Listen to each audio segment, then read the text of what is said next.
This little piece right here. Right when we saw that, we thought that was a big chunk of metal. That was a bit of a heart attack there. Not an install if something doesn't go wrong. You can't turn it?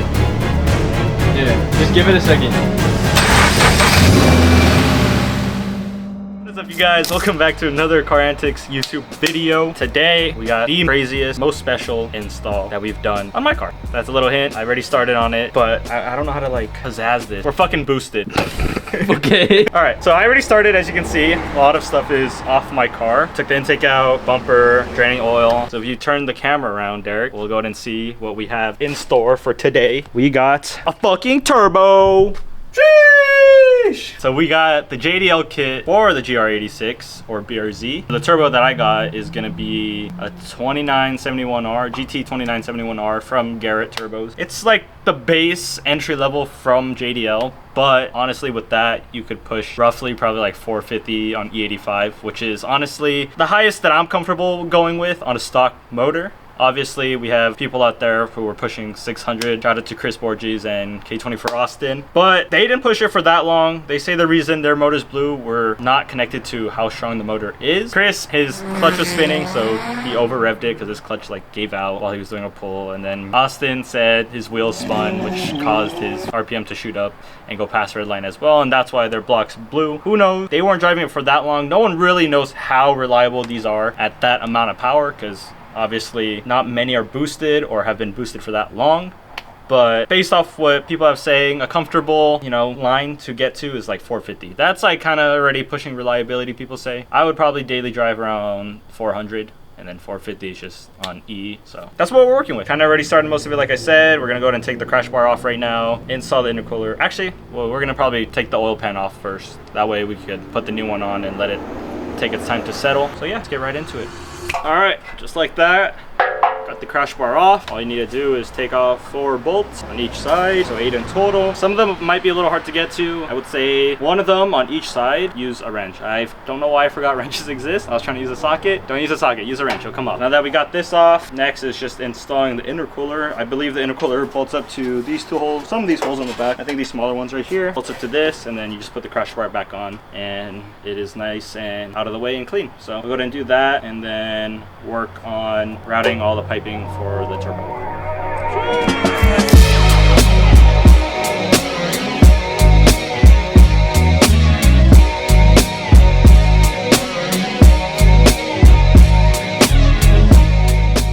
All right, so we got the oil pan off, as you can see, and looking into it, like, look at this little piece right here. Right when we saw that, we thought that was a big chunk of metal, but it happened to just be paint off the scraper we were using to break the seal on the RTV. So that was a bit of a heart attack there. It was a little scary. I am assuming the rest of this, yeah, it all just looks like paint. Yeah, paint and RTV. So it's a little scary, but got the oil pan off. We're gonna go ahead and check the new one, lay the RTV on it. But we gotta clean the block too, in the bottom block. Let's clean that, then we'll do the RTV and then seal it back up, bolt it back on. And then we're just gonna go ahead and leave that alone for a while, let it settle, and then we'll go ahead and start working on all the other stuff. All right, just finished up cleaning the bottom of the block where the oil pan sits.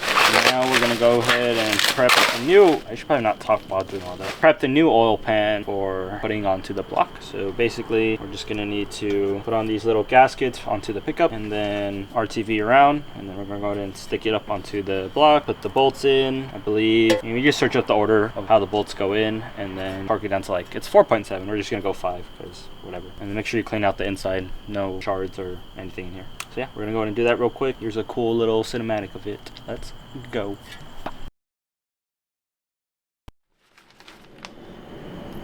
Not an install. If something doesn't go wrong, we're going to place the RTV onto the oil pan. But the bottle of RTV that we had, Derek used previously, and the tube dried up, and we were trying to, poke through it, try to clear it up. Couldn't clear it up. We have an electric caulking gun, so we were holding it, hoping it would push it through. And I mean, I guess it was partially our fault, but it ended up spewing out the back. So the bottle is basically broken, and it's all over out the back, and the tube is still clogged. So we don't have any RTV. We're gonna run to AutoZone and hopefully there's something there that we can use. That's good enough. I don't know though, because this is from the dealership, so it's OEM. But we're gonna see what we can do. If not, we're gonna have to put this off for a little till tomorrow, which fucking sucks. But let's just hope and pray. We gotta go now because AutoZone closes soon. I wanna cry now. A few moments later. So, new plan is we're gonna head to the dealership tomorrow, early morning, get some new OEM RTV, come back, install the oil pan, and then I just have to wait out the day before we could start it to let it sit instead of doing it overnight, which kind of sucks. It is what it is. It's not a car antics video if something doesn't go fucking completely wrong. But we're gonna just continue on the other stuff. So we're gonna install the intercooler right now, and then we're gonna do some piping that we can do. We can't put on the headers yet just because that would get in the way of the oil pan. So we're gonna push that off till tomorrow as well, and then we'll do everything else that we can do right now. So I guess you'll see us do that, and then next update will be tomorrow.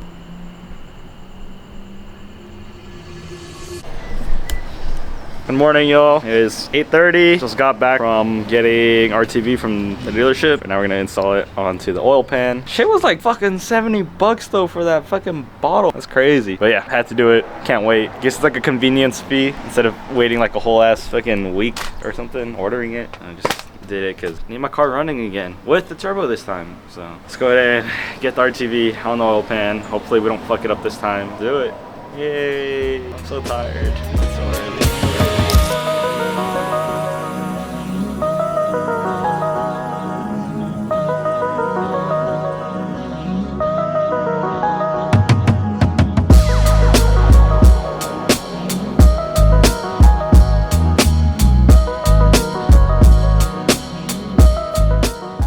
Alright you guys, sorry about the background noise. I got some gardening going on in the back, but forgot to update. Installed the oil pan as you saw. Right there, as you see, oil pan installed, as well as the new headers.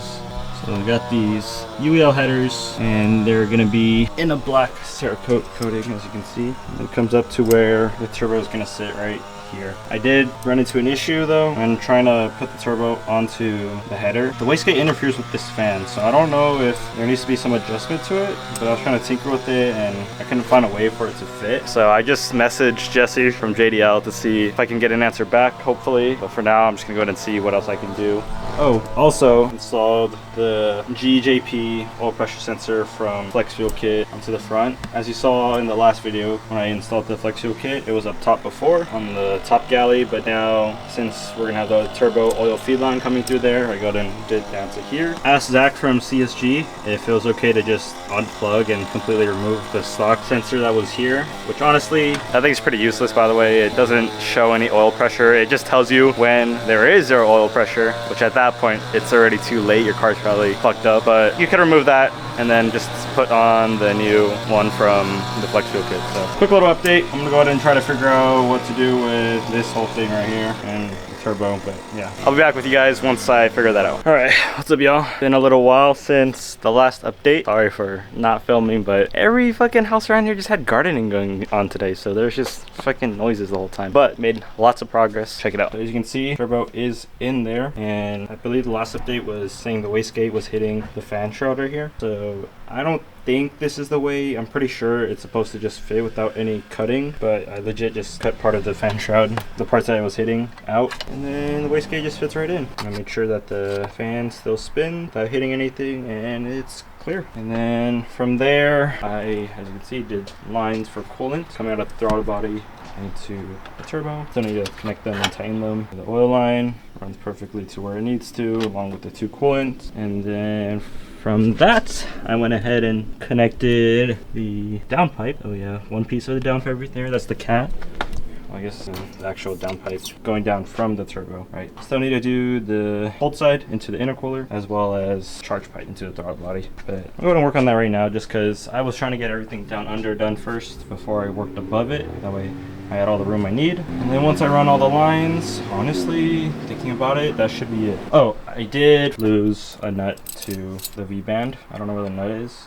This is the V-band for the downpipe on the turbo. I don't know where that fell. It literally just fell somewhere down there. Could not find it. I think it's stuck behind the intercooler somewhere, or the radiator somewhere. Looked for it, smacked some panels, couldn't hear anything rattling, so have no idea where it went. Hopefully Derek has another one. He might, so I want to wait on that. But from there, I think the car should be ready to start once I get all the lines, the rest of the lines done, and the cold side. So let's do it.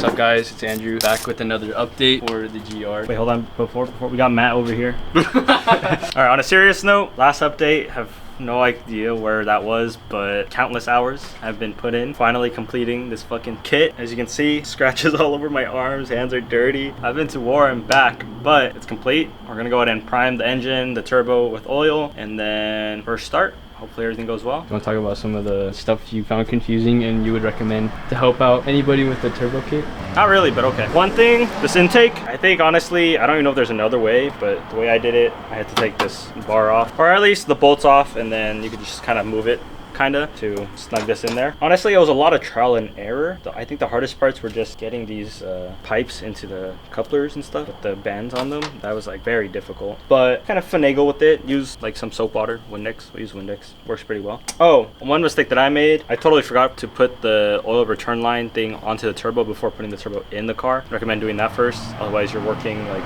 with very little room. It was very tough. I actually ended up taking turbo off the headers to do that, so work with that. I don't know, this kit is used from JDL. This was their used kit that they had on their car, and I don't know if like maybe they missed some things and stuff, but for the vacuum line for the blow-off valve, this one came with the Greddy blow-off valve box, this little T adapter. So I don't know if like the one they gave me with the JDL kit was too fat for the brake booster line, so didn't end up using that. We just used the one from Greddy. There's so many freaking mosquitoes everywhere. Honestly, everything else is pretty straightforward. I mean, if you kind of just understand how things work, then you'll figure it out. If not, then you gotta just do a little research. I will say for the boost controller, I mean, personally, I've never had a turboed car, so I never had a boost controller, but the way I ran this, I think it's the correct way. Depending on the boost controller you have, the one I have is like a Mac one, MAC. It has 3 different ports, so 1 on the right, 2 on the left, and in the middle is 3. So 2, you're gonna run to your wastegate. I have an internal wastegate, so just running straight to that. And then 3 is gonna run to, if you either have like a compressor thing port on your turbo, run into that, but this one doesn't have it. So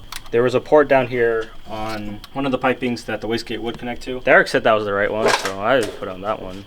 It makes sense. So that's where 3 goes. And then the number 1 port, you could either route that back into your intake. I don't think there's a way to do it on this kit, so it's just out to atmosphere, so that's fine. Yeah, that's pretty much it. I mean, all in all, it took like 1.5 days, so I wouldn't say that's too bad, to be honest, for a first time. Definitely think there would be a lot of ways to do it better than how we did it, but half of the day was also taken up because our RTV bottle like broke. Yeah, so we're gonna go and just do a startup right now, or prime it first and then do a startup. Here we go.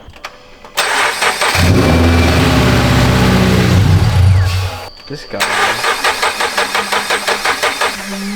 Just give it a second. It died. You can't turn it? Can I try it again? Yeah.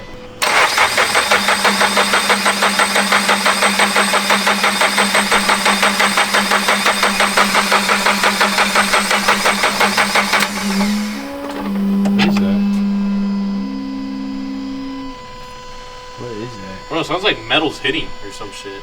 Or like a tube. I don't know what that is. We gotta go charge this and wait. Fuck. So Andrew had battery problems, so we went ahead and jumped his car with my car. Now we're gonna see the first start.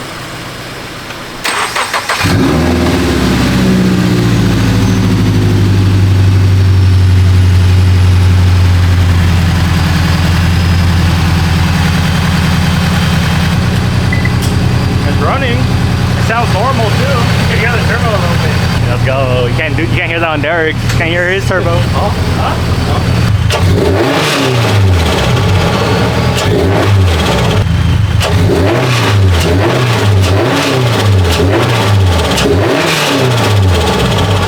Alright, there you have it. Completion of the turbo install for the GR86. It was a long couple days, but we've got there. Obviously still waiting on getting it tuned perfectly. I do have to install injectors and fuel pump as well. Once I do that, I'll go ahead and start logging for my tuner. Shout out to Flores. And yeah, next video should be driving reactions, you know, seeing butt dynos, how much power we feel like we're pushing, and just kind of like overall satisfaction percentage of the turbo. If you like this video, press that subscribe button to see more content like this. Derek's update video on his turboed BRZ should be coming soon, hopefully. Yeah, let us know what you want to see. Peace out. Shout out to Matt from coming today. Got you, Matt. Substitute. All right. Peace out.